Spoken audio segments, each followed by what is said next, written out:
नमस्कार दोस्तों, स्वागत है आपका फायर सेफ्टी एकेडमी में। एक बार फिर हम आपके लिए एक जॉब नोटिफिकेशन लेके आए हैं। ये नोटिफिकेशन है steel authority of India limited की। इसमें जो assistant safety manager, fire operator trainee और फायरमैन कम फायर इंजन ड्राइवर ट्रेनी की वैकेंसी आई है, उससे रिलेटेड जानकारी लेने वाले हैं हम। इस वीडियो में हम जानेंगे कि क्या क्या एलिजिबिलिटी क्राइटेरिया मांगा गया है, कितना एक्सपीरियंस मांगा गया है, किस तरीके से अप्लाई करना है और क्या लास्ट डेट है। इन सारी डिटेल्स के बारे में हम वीडियो में बात करने वाले हैं। अगर आप हमारे चैनल पे नए हैं तो आप चैनल को सब्सक्राइब ज़रूर कीजिएगा, क्योंकि इस चैनल पे फायर सेफ्टी से रिलेटेड वीडियोज़ और जो जॉब अपडेट्स होती हैं उनसे रिलेटेड अपडेट आपको मिलते रहेंगे इस चैनल पे। चलिए वीडियो को शुरू करते हैं। जो स्टील अथॉरिटी ऑफ इंडिया की ऑफिशियल नोटिफिकेशन है वो ये कुछ इस तरीके से दिखाई देती है, जो मैंने डाउनलोड कर रखी है।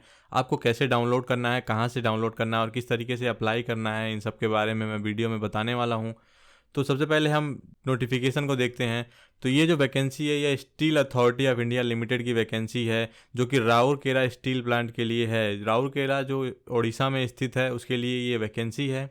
आपकी जानकारी के लिए बता दूं, steel authority of India limited जो कंपनी है ये एक महारत्ना पब्लिक सेक्टर एंटरप्राइजेज है, यानी कि गवर्नमेंट ऑफ इंडिया का एक एंटरप्राइजेज है ये। इस नोटिफिकेशन में दो तरह की वैकेंसीज देखने को मिलेंगी आपको। एक है एग्जीक्यूटिव और दूसरा है नॉन एग्जीक्यूटिव। एग्जीक्यूटिव में है असिस्टेंट सेफ्टी मैनेजर, इसके लिए टोटल 8 वैकेंसी है। और नॉन एग्जीक्यूटिव की जो वैकेंसी है उसमें फायर ऑपरेटर ट्रेनी है, इसमें 25 वैकेंसी है। और फायरमैन कम फायर इंजन ड्राइवर ट्रेनी की वैकेंसी है, वो है 36 वैकेंसी। एलिजिबिलिटी क्राइटेरिया की बात करें तो असिस्टेंट सेफ्टी मैनेजर की जो पोस्ट कोड है वो E1 है। इसके लिए जो डेट निर्धारित की गई है वो 18 से 30 साल है। ये 18 से 30 साल की जो डेट है ये 30/9/2022 को काउंट की जाएगी। जो क्वालिफिकेशन और एक्सपीरियंस है वो भी 30/9/2022 तक ही काउंट किए जाएंगे। इसमें क्या क्या क्वालिफिकेशन मांगा गया है, तो असिस्टेंट सेफ्टी मैनेजर के लिए BE या BTech होना चाहिए फुल टाइम किसी भी गवर्नमेंट ऑर्गेनाइज्ड यूनिवर्सिटी या इंस्टीट्यूट से। प्लस पोस्ट क्वालिफिकेशन आपके पास मिनिमम 2 ईयर का एक्सपीरियंस होना चाहिए। प्लस आपके पास PG डिग्री या फिर डिप्लोमा होना चाहिए इंडस्ट्रियल सेफ्टी में। उसके अलावा आपको उड़िया लैंग्वेज की जानकारी होनी चाहिए। ये यहाँ पे एक कंपलसरी पॉइंट है जो आगे इन्होंने नोटिफिकेशन में बताया हुआ है कि आपको उड़िया लैंग्वेज की जानकारी होनी चाहिए। उसका भी एक छोटा सा टेस्ट लिया जाएगा। अब हम बात करेंगे फायर ऑपरेटर ट्रेनी की। इसका जो कोड नेम है वो S3 है। इसकी जो एज है वो 18 से 28 साल है। और इसमें जो क्वालिफिकेशन मांगी गई है वो ग्रेजुएशन होना चाहिए किसी भी स्ट्रीम में, या फिर 3 साल का इंजीनियरिंग डिप्लोमा होना चाहिए इलेक्ट्रिकल, मैकेनिकल या केमिकल में किसी भी गवर्नमेंट रिकॉग्नाइज्ड इंस्टीट्यूट या फिर यूनिवर्सिटी से। प्लस आपके पास सब ऑफिसर कोर्स होना चाहिए NFSC नागपुर का, या फिर उसके इक्विवेलेंट कोई चलेगा, या फिर graduateship examination of institution of fire engineers यानी कि ग्रेड आई होना चाहिए आपके पास IFE UK या फिर IFE इंडिया से। प्लस आपके पास हैवी व्हीकल ड्राइविंग लाइसेंस होना चाहिए। ये 3 रिक्वायरमेंट्स हैं फायर ऑपरेटर के लिए। अगली जो पोस्ट है वो फायरमैन कम फायर इंजन ड्राइवर की ट्रेनी। इसमें जो पोस्ट कोड है वो S1 है। इसमें जो एज मांगी गई है वो 18 से 28 साल की एज मांगी गई है। जो क्वालिफिकेशन मांगा गया है वो 10वीं पास होना चाहिए। प्लस आपके पास वैलिड ड्राइविंग लाइसेंस होना चाहिए हैवी मोटर व्हीकल का। और आपके पास हैवी मोटर व्हीकल ड्राइविंग का कम से कम 1 साल का एक्सपीरियंस होना चाहिए। एक चीज़ मैं आपको क्लियर कर देना चाहता हूँ, जो ट्रेनी लिख के आ रहा है यहाँ पे फायर ऑपरेटर ट्रेनी, इसका मतलब ये है कि स्टील अथॉरिटी ऑफ इंडिया आपको ट्रेनिंग के लिए कुछ टाइम पीरियड के लिए रखेगी। जो असिस्टेंट सेफ्टी मैनेजर की वैकेंसी है उस पर 1 साल के लिए ट्रेनिंग पीरियड पे आपको रखा जाएगा। और जो ये फायर ऑपरेटर और फायरमैन कम फायर इंजन ड्राइवर की वैकेंसी है, ये ट्रेनिंग का मतलब है आपको 2 साल के लिए ट्रेनिंग पे रखा जाएगा। आप 2 साल के लिए प्रोबेशन पीरियड पे रहेंगे। ट्रेनिंग के दौरान क्या कुछ आपको मिलने वाला है पे, वो आपको भी बताऊंगा मैं वीडियो में। एक इंपॉर्टेंट चीज नोट करने की है कि जो वैकेंसी है फायर ऑपरेटर ट्रेनी और फायर कम फायर इंजन ड्राइवर ट्रेनी की, वो सिर्फ मेल कैंडिडेट्स के लिए है। फीमेल कैंडिडेट्स इस पोस्ट के लिए एलिजिबल नहीं है। अदर बेनिफिट्स देखा जाए तो असिस्टेंट सेफ्टी मैनेजर की जो पे स्केल है वो 50,000 से 1,60,000 रुपये होगी पहले साल के लिए, जब वो ट्रेनिंग पे होगा। जब 1 साल की ट्रेनिंग कंप्लीट हो जाएगी असिस्टेंट सेफ्टी मैनेजर की, तो जो बेसिक पे होगा वो बढ़ा के 60,000 से 1,80,000 कर दी जाएगी। असिस्टेंट सेफ्टी मैनेजर की जो पोस्ट है वो एग्जीक्यूटिव पोस्ट है, तो इसमें जो भी CTC होगा, जो आपका कॉस्ट टू कंपनी होगा पूरे 1 साल का, वो 14.7 लाख के समथिंग होगा जो एनुअल खर्चा कंपनी आप पे करेगी। नॉन एग्जीक्यूटिव पोस्ट के लिए क्या पे स्केल है, तो फायर ऑपरेटर ट्रेनी S3 के लिए यहाँ पे पहली साल की ट्रेनिंग में आपको 16,100 रुपये पर महीने दिया जाएगा स्टाइफंड। दूसरी साल की ट्रेनिंग में आपको 18,300 रुपये स्टाइफंड मिलना शुरू हो जाएगा। अगर आप फायरमैन कम फायर इंजन ड्राइवर ट्रेनिंग के लिए सेलेक्ट होते हैं तो पहली साल में आपको 12,200 रुपये मिलेंगे।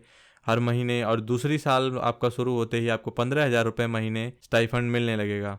आपकी ट्रेनिंग जैसा मैंने बताया 2 साल की ट्रेनिंग रखी जाएगी सिलेक्शन के बाद। उसके बाद रिक्वायरमेंट के हिसाब से आपका ट्रेनिंग पीरियड बढ़ाया जा सकता है या फिर आप परमानेंट बेस पे किए जा सकते हैं। जब आप परमानेंट बेस पे हो जाएंगे 2 साल की ट्रेनिंग के बाद, तो S3 पोस्ट के लिए, यानी कि जो हमारा फायर ऑपरेटर का पोस्ट है S3, उसके लिए आपका पे स्केल 26,600 रुपये हो जाएगा स्टार्टिंग। और जो S1 पोस्ट है, यानी कि फायर कम फायर इंजन ड्राइवर की पोस्ट है, वो 2 साल के बाद आपकी पे स्केल 25,070 रुपये की हो जाएगी। इस पे स्केल पे आपको पेमेंट मिलना शुरू हो जाएगा मंथली। जो नॉन एग्जीक्यूटिव के लिए, जो हमारा फायर ऑपरेटर और फायर इंजन कम फायरमैन है, उसके लिए जो CTC होगा वो 8.65 लाख होगा। मतलब कंपनी के लिए जो आपका पूरा खर्चा होगा साल भर का, वो इतना होगा 8,65,000 के आसपास। इसमें जो लोकेशन बेस्ड अलाउंस कैटेगरी और स्पेसिफिक अलाउंस है वो एक्सक्लूडिंग है, ये अलग से इसमें ऐड होगा। अब देखेंगे मोड ऑफ सिलेक्शन क्राइटेरिया क्या है इन पोस्टों के लिए। तो आपका कंप्यूटर बेस्ड टेस्ट होगा हिंदी और इंग्लिश में। इसमें 100 ऑब्जेक्टिव टाइप क्वेश्चंस पूछे जाएंगे, जो कि 2 सेगमेंट में पूछे जाएंगे। सबसे पहला फायर कम फायर इंजन ड्राइवर के लिए जो पहला सेगमेंट होगा वो टेक्निकल नॉलेज बेस्ड होगा 20 क्वेश्चन का, और जनरल एप्टीट्यूड टेस्ट होगा 80 क्वेश्चन का। बाकी जो अदर पोस्ट हैं, हमारी फायर ऑपरेटर की पोस्ट आएगी दूसरे वाले में, इसमें टेक्निकल नॉलेज टेस्ट 50 क्वेश्चन होंगे, और जो जनरल एप्टीट्यूड टेस्ट होगा ये 50 क्वेश्चन का होगा। जो CBT टेस्ट होगा, इसका जो ड्यूरेशन होगा वो 2 घंटे का होगा। असिस्टेंट मैनेजर के लिए जैसे मैंने आपको बताया था कि CBT क्लियर करने के बाद आपको उड़िया लैंग्वेज की एक छोटी सी टेस्ट देना होगा, जिसमें स्पीक, रीड और राइट का आपका टेस्ट लिया जाएगा। तो ये, अगर आपको उड़िया लैंग्वेज नहीं आती है तो आप डिस्क्वालीफाई कर दिए जाएंगे इस पोस्ट से। जो भी कैंडिडेट फायर ऑपरेटर वाले हैं और फायरमैन कम फायर इंजन ड्राइवर वाले हैं, उनको CBT क्वालिफाई करने के बाद उनको पैट के लिए शॉर्टलिस्ट किया जाएगा, यानी कि फिजिकल एबिलिटी टेस्ट के लिए शॉर्टलिस्ट किया जाएगा। उसमें एक पोस्ट पे 3 कैंडिडेट्स को सेलेक्ट किया जाएगा, ऐसा इन्होंने रेशियो दिया हुआ है। इसमें 2 तरीके के टेस्ट होंगे, एक कंपलसरी होगा और एक ऑप्शनल होगा। कंपलसरी टेस्ट जो है, ये 3 टेस्ट हैं, ये आपको क्वालिफाई करने ही करने हैं। अगर आप इन तीनों में किसी एक में अभी फेल होते हैं तो आपको वहीं पे डिस्क्वालीफाई कर दिया जाएगा।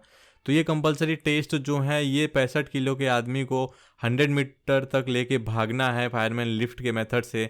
फिर स्विमिंग है 100 मीटर की 10 मिनट के अंदर अंदर। ये जो steel authority of India limited की एक स्पेशल क्राइटेरिया है स्विमिंग का, ये लेते हैं फायर ऑपरेटर के लिए, फायर और फायर इंजन ड्राइवर के लिए। नेक्स्ट है driving test for fire tender. तो ये जो 3 क्राइटेरिया हैं, ये आपको पास करने ही करने हैं किसी भी कीमत पे। दूसरा जो सेगमेंट है वो है ऑप्शनल। इसमें किसी 2 क्राइटेरिया को आपको क्लियर करना होगा, तभी आप एलिजिबल होंगे आगे के टेस्ट के लिए। इसमें 3 मीटर का रोप क्लाइंब है, उसके बाद हाई जंप है, 135 सेंटीमीटर का लॉन्ग जंप है 3 मीटर का।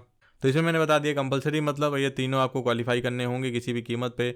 ऑप्शनल में आपको कोई 2 क्वालिफाई करने होंगे तो आप एलिजिबल होंगे आगे के स्टेप्स के लिए, जैसा कि यहाँ पे मेंशन किया गया है, जो मैंने अभी बताया आप देख सकते हैं। फिजिकल स्टैंडर्ड्स की क्या रिक्वायरमेंट है, तो एग्जीक्यूटिव पोस्ट के लिए कुछ फिजिकल स्टैंडर्ड यहाँ पे दिए हुए हैं, ये आप देख सकते हैं डाउनलोड करके। नॉन एग्जीक्यूटिव पोस्ट के लिए हमारा जो फायर ऑपरेटर और फायरमैन कम फायर इंजन ड्राइवर की पोस्ट है, इसके लिए क्या मांगा गया है, हाइट 167 सेंटीमीटर होनी चाहिए मिनिमम, वेट 50 kg होना चाहिए मिनिमम, चेस्ट का मेजरमेंट 81 सेंटीमीटर और 86 सेंटीमीटर होना चाहिए एक्सपेंशन करने पे। बाकी कई सारी चीज़ें हैं, 6x6 का विजन होना चाहिए और कोई डिफॉर्मिटी नहीं होनी चाहिए। अगर आप इस पोस्ट के लिए अप्लाई कर रहे हैं सेल में किसी भी पोस्ट के लिए, तो मैं आपको यही कहूँगा कि इस नोटिफिकेशन को डाउनलोड करके एक बार चेक ज़रूर करें, एक बार अच्छे से ज़रूर पढ़ें। सब कुछ गाइड किया गया है स्टेप बाय स्टेप, तो इसलिए इसको पढ़ना ज़रूरी है आपके लिए। टेस्ट सेंटर्स की बात की जाए, कहाँ कहाँ पे कंप्यूटर बेस्ड टेस्ट लिया जाएगा, तो उसके लिए 7 सेंटर इन्होंने डिसाइड किए हुए हैं। पहला है राउरकेला, फिर भुवनेश्वर, कटक, विशाखापट्टनम, रांची, कोलकाता और रायपुर। इन 7 सेंटर्स पे आपका कंप्यूटर बेस्ड टेस्ट लिया जाएगा। आपका जो नज़दीक का सेंटर होगा, आप अप्लाई करते समय उसको डाल सकते हैं। एप्लीकेशन एंड प्रोसेसिंग फ़ी क्या है, क्या आपको एप्लीकेशन के लिए पैसे देने होंगे, सबमिट करने होंगे, तो असिस्टेंट मैनेजर की जो पोस्ट है उसके लिए 700 रुपये देने हैं जनरल और OBC कैंडिडेट्स के लिए, और जो रिजर्व कैटेगरी के कैंडिडेट हैं उनके लिए 200 रुपये प्रोसेसिंग फ़ी सबमिट करनी है। उसके अलावा फायर ऑपरेटर ट्रेनिंग के लिए जो एप्लीकेशन और प्रोसेसिंग फ़ी है वो 500 रुपये की है, और अगर रिजर्व कैंडिडेट हैं तो 150 रुपये है। और फायरमैन कम फायर इंजन ड्राइवर के लिए जो एप्लीकेशन एंड प्रोसेसिंग फ़ी है वो 300 रुपये की रखी गई है, और अगर रिजर्व कैटेगरी के कैंडिडेट हैं तो आपको 100 रुपये का पेमेंट करना होगा। जो पेमेंट के ये मेथड्स हैं वो सारे नेट बैंकिंग, क्रेडिट कार्ड और ATM के थ्रू ही होंगे। इसके अलावा कोई और फॉर्म नहीं है जिससे कि आप पेमेंट कर सको। अब देखेंगे कि अप्लाई किस तरीके से करना है। तो एलिजिबल कैंडिडेट्स जो हैं वो sail.co.in यानी कि sail.co.in पे या फिर sailcareers.com पे जाके अप्लाई कर सकते हैं। Process of submission of application form किस तरीके से सबमिट करना है, जैसे मैंने आपको बताया कि आपको ये एक बार डाउनलोड करके अच्छे से पढ़ना है। तो जब आप इसको पढ़ेंगे तो ये सारे स्टेप्स दिए हुए हैं, क्या क्या आपको फॉलो करना है वो सब ध्यान में रखते हुए करना है, नहीं तो आपका एप्लीकेशन रिजेक्ट हो सकता है। जब आपका एप्लीकेशन कंप्लीट हो जाएगा तो यहाँ पे एक ध्यान रखने वाली चीज़ है कि जो आपका सिस्टम जनरेटेड रजिस्ट्रेशन स्लिप और एप्लीकेशन फॉर्म होगा उसे डाउनलोड करके रखना है। भविष्य में जब आपका अगर सिलेक्शन होता है या फिर डॉक्यूमेंट वेरिफिकेशन के लिए आपके बुलाया जाता है तो वहाँ पे आपसे जो एप्लीकेशन फॉर्म है और रजिस्ट्रेशन स्लिप है वो मांगा जा सकता है। इन सब स्टेप्स को क्लियर करने के बाद आपका एक जो कंपनी का रूल है मेडिकल फिटनेस का उसे आपको क्लियर करना होगा। उसके बाद आपका फाइनल सिलेक्शन के लिए शॉर्टलिस्ट आपको किया जाएगा। इंपॉर्टेंट डेट देख लेते हैं। तो एप्लीकेशन सबमिट करने की जो स्टार्टिंग डेट है वो 6 तारीख से है, यानी कि आने वाली 6 सितंबर से इसका पोर्टल खुलेगा एप्लीकेशन के लिए। और जो क्लोजिंग डेट है वो 30 सितंबर है, इस महीने की 30 तारीख। अब मैं आपको बता देता हूं कि एप्लीकेशन को डाउनलोड किस तरीके से करना है। तो आपको टाइप करना है आपके ब्राउज़र में sail.co.in या फिर आप डायरेक्ट गूगल कर सकते हैं स्टील अथॉरिटी ऑफ इंडिया, और जो लिंक आएगी उस पर आप क्लिक करके खोल सकते हैं। दूसरा जो लिंक है sailcareers.co.in है, उसको भी आप यहाँ पे डाल के और डायरेक्ट जब एंटर करेंगे तो स्टील अथॉरिटी ऑफ इंडिया की ऑफिशियल साइट खुल के आएगी कुछ इस तरीके से, जो दिखाई देगी आपको। यहाँ पे आपको एक करियर का सेक्शन मिलेगा। जब यहाँ पे आप क्लिक करेंगे तो आपको एक नया पेज खुल के आएगा आपके सामने। यहाँ पे जब आप नीचे जाएंगे तो जॉब ओपनिंग्स दिखा हुआ मिलेगा आपको। जब नीचे आएंगे तो जॉब्स में Rourkela steel plant recruitment of various technical post in Rourkela steel plant आपको दिखेगा। इस पे जैसे ही आप क्लिक करोगे आपको एक PDF फॉर्म खुल के आएगा कुछ इस तरीके से, जैसा कि हमने देखा अभी। तो आप इसमें पूरा डिटेल में देख सकते हैं कैसे क्या करना है। अब बता देता हूं कि जब एप्लीकेशन के लिए पोर्टल खुल जाएगा तो आपको अप्लाई कहां से करना है इन पोस्ट के लिए। अप्लाई करने के लिए आपको यहां पे ऊपर एक लॉगिन का ऑप्शन मिलेगा जब आपको एप्लीकेशन करना है, यानी कि 6 तारीख से जब पोर्टल ओपन होगा एप्लीकेशन का इन पोस्ट के लिए। लॉगिन पे क्लिक करते ही यहाँ पे एक पेज खुल के आएगा। इसमें अगर आप पुराने कभी आपने इसमें लॉगिन किया हो या steel authority of India limited के लिए कभी कोई वैकेंसी अप्लाई की हो तो यहाँ पे एक ऑप्शन रहेगा, आप यूज़र ID और पासवर्ड डाल के डायरेक्टली सबमिट कर सकते हैं एप्लीकेशन फॉर्म। जो भी रिक्वायरमेंट्स होगी उसको फिल करके। अगर आप पहली बार अप्लाई कर रहे हैं सेल के लिए तो यहाँ पे रजिस्टर यूजर करके एक ऑप्शन है, इस पर क्लिक करेंगे। आपको अपना डिटेल डालना होगा सारा कुछ, उसके बाद रजिस्टर हो जाएगा तो आपको यूज़र ID और पासवर्ड क्रिएट होगा, तो उसमें आप अप्लाई कर सकते हैं फिर आगे का प्रोसेस। अगर आप पुराने यूज़र हैं और आपको पासवर्ड या फिर लॉगिन ID आप भूल गए हैं तो यहाँ पे क्लिक करके उसे रीसेट कर सकते हैं, लॉगिन ID के लिए यहाँ और पासवर्ड के लिए यहाँ पे। तो दोस्तों आशा करता हूँ आपको अब इस वैकेंसी से रिलेटेड कोई डाउट नहीं होगा। अगर फिर भी कोई डाउट है, कोई क्वेरी है तो उसे कमेंट सेक्शन में ज़रूर बताइएगा। अगर आप इस पोस्ट के लिए अप्लाई कर रहे हैं तो मेरी तरफ से ऑल द बेस्ट। इस वीडियो को यहाँ तक देखने के लिए धन्यवाद। फिर मिलेंगे एक नए वीडियो में, तब तक के लिए स्टे सेफ, बी हैप्पी। जय हिंद।